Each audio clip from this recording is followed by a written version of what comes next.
Акыркы учурларда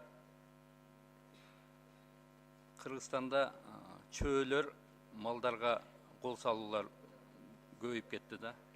Жада калса адамдарга кол салуулар дагы угуп атабыз.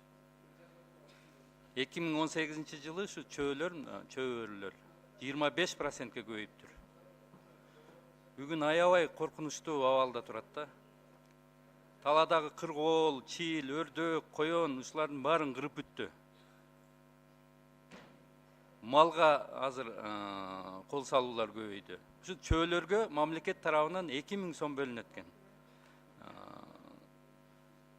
Карышкырга 6000 сом. Чөө аябай куу. Чөөнү атыш кыйын. Ушуну карышкыр менен теңеп 6000 сомдон төлөй турган кылып, өкмөт тез ыкчам ушундай чечим кабыл алыш керек. Анан ошол акчаны алуу, карышкырды аткандар, атаңа бар, энеңе бар, бюрократия, аны акчасын ала албайт экен. Сүрөткө түшүп жөнөт, справка жөнөт.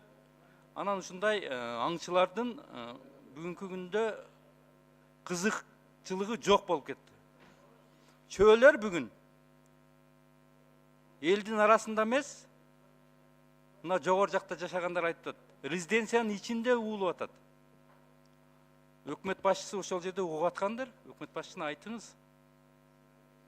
Биз эки буттуу чөөлөр менен күрөшөбүз деп, мына 4 аяктуу чөөлөрдү унутуп калдык окшойт. Бул аябай коркунучтуу болуп атат.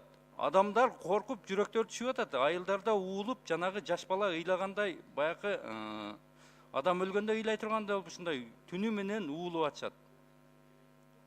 Өкмөт тез аранын ичинде ушул ыкчам чечимди кабыл алып, аңчыларга шартты түзүп, жана бюрократияны жоюп, тез арада мына акчасын көбөйтүп, ушул